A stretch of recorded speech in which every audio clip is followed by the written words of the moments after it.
चलिए शो को आगे बढ़ाते हैं और मिलते हैं हमारी नेक्स्ट आइकन ऑफ भारत से।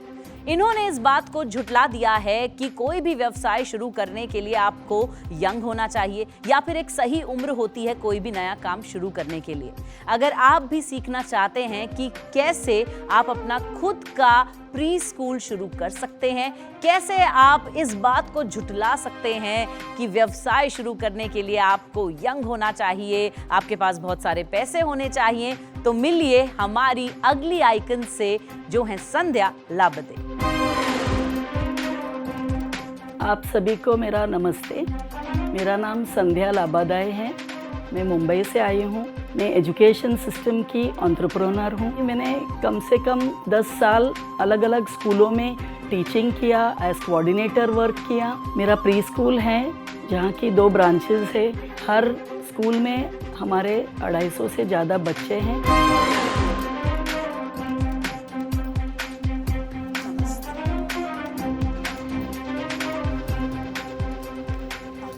नमस्कार। संध्या जी, आपका बहुत बहुत स्वागत इस मंच पर। तो थोड़ा सा आप अपने बारे में बताइए और आपका जो ये सपना था जिसको साकार करने में काफ़ी वक्त लगा, काफ़ी मेहनत लगी, उसमें क्या क्या संघर्ष हुआ, तो थोड़ा सा हमें उस सफ़र के बारे में भी बताइए।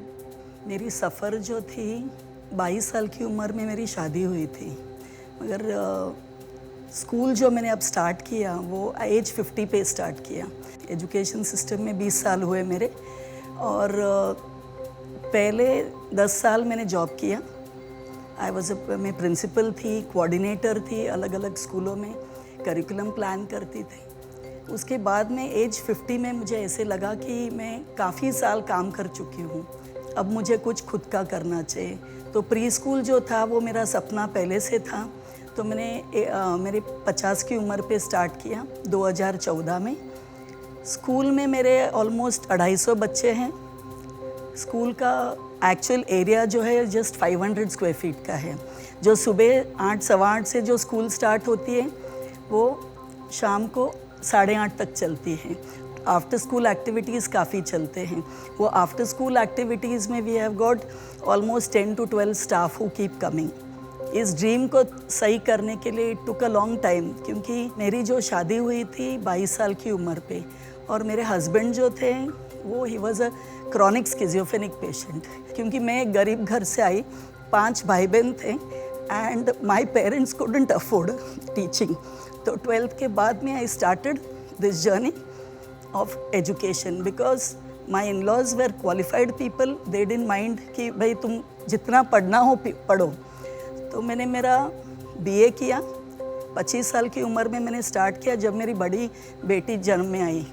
उसके बाद में मैंने ग्रेजुएशन किया। ग्रेजुएशन के बाद में I did my management in marketing and sales. फिर मैंने B.Ed किया, ECCEd किया। लर्निंग डिफ़िकल्टी इन चिल्ड्रन, वो मैंने सीखा कि हमारे यहाँ जो पेरेंट्स आते हैं, हमारे यहाँ क्वार्टरली पेरेंट्स मीटिंग रखते हैं हम, ताकि हर बच्चे का जो लेवल है कि what problem the child is facing and what the parent is facing, ये जो हमको साथ में लाना वो बहुत इम्पॉर्टेंट है। तो एक फैमिली रिलेशन हम क्रिएट करते हैं उनके साथ में। संध्या जी, आपका फैमिली सिचुएशन तो डिफ़िकल्ट था ही, उसके अलावा आपने जब डिसाइड किया कि मुझे अपना शुरू करना है, और कोई दिक्कत आई रास्ते में, और कोई बाधा आई रास्ते में? क्या लोगों ने कहा मत शुरू करो, कि लोगों ने सपोर्ट किया? क्या सिचुएशन? काफ़ी सपोर्ट था लोगों का भी। इनिशियली फर्स्ट ईयर से, अभी मेरे स्कूल को ऑलमोस्ट 9 साल हुए, मगर फर्स्ट ईयर से मुझे काफ़ी सपोर्ट मिला लोगों से। And I very closely work with the convent schools. I help those schools around. तो वो नन्स आते हैं, वो हेल्प करते हैं। तो दैट इज़ हाउ मेरा खुद का अपलिफ्टिंग मैंने खुद किया। तो आपने अपना सपोर्ट सिस्टम एक बना लिया। पेरेंट्स मेरे सपोर्ट सिस्टम हैं कि उनके एरिया में जो भी बच्चे होते हैं तो they are the ones who they recommend कि this is word of mouth which the school is running. और मेरे यहाँ जो मेरे फर्स्ट ईयर का बच्चा है वो अब तक आता है, क्योंकि हमारे यहाँ आफ्टर स्कूल एक्टिविटीज़ जो है वो अप टू 12 ईयर्स के एज के बच्चों का है। तो because of which there is no break in the chain, तो वो चेन को हम बिल्ड करते हैं। लेकिन मेरा एक सवाल बड़ा अच्छा है। खुद आपने निर्धनता देखी है, गरीबी देखी है, आपका स्कूल चलता है, 4-5 बच्चा आ गया, ऐसे बच्चे 4-5 आ गए जो बेचारे बड़ा गरीब है और पढ़ रहे हैं नेचुरल, अचानक कोरोना के चलते उनके फादर की नौकरी छूट गई या पैसा नहीं दे पाए, तो आपका स्कूल भी सरवाइव करवाना है, आपको पैसा भी चाहिए और वो पैसा नहीं भी बच्चे दे रहे हैं, तो आप कैसे डिसीजन ले पाते हैं कि उन बच्चों के साथ आप क्या व्यवहार करते हैं और उस व्यवहार करते समय आपकी गरीबी याद आती है या नहीं? क्योंकि मैंने अभी तक मेरा जो ग्राउंड था वो कभी नहीं भूला और वो भूलना नहीं चाहती हूँ मैं, क्योंकि मेरे यहाँ इंजीनियर्स हैं, डॉक्टर्स हैं, साइंटिस्ट के बच्चे हैं, मेरे पास एक वेटर का बच्चा भी आता है, जहाँ की मैंने अभी उनको मेन स्ट्रीम स्कूलिंग तक एडमिशन करवा दी, काफ़ी लोगों को मैं फ्री भी करवाती हूँ। तो it is not about all about money, it is what best हम दे सकते हैं उनको।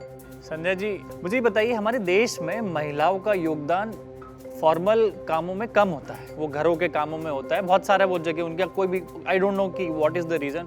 तो आप क्या मैसेज देना चाहते हैं जो 40-45 साल की महिला है, वो योगदान कैसे दे सकती है देश की तरक्की में ज़्यादा से ज़्यादा? नहीं, जो भी एजुकेटेड महिला है फॉर एग्जाम्पल, तो मुझे तो लगता है कि they should look for what they like, उनका पैशन क्या है, what they want to build for themselves, वो बहुत इंपॉर्टेंट है। क्या करते हैं महिलाओं भी, एजुकेशन लेते हैं और शादी हो गई तो घर में बैठ जाते हैं। एजुकेटेड औरत है तो she should always see that she doesn't let her education and her liking die because of the family. अगर वो उनको एजुकेटेड है तो एनकरेज अपने आप को घर तक सीमित उन्हें नहीं रखना चाहिए। आपका हाँ, ये बहुत अच्छा मैसेज है। Yes. अरे बहुत अच्छा। और अगर आप कोई स्कूल खोलती हैं, जैसा ऑनलाइन स्कूल, बहुत हमारे पास आते हैं कॉमर्शियल कोचिंग इंस्टीट्यूट से, Yes. ऑनलाइन पढ़ाने के लिए नहीं पढ़ाता हूँ, लेकिन अगर आप गरीब बच्चों के लिए, आदिवासी बच्चों के लिए कुछ काम करते हैं तो मुझे भी सेवा का मौका देंगे, कभी कभी मैं always welcome sir. Thank you so thank much. You very thank you. Thank you very much.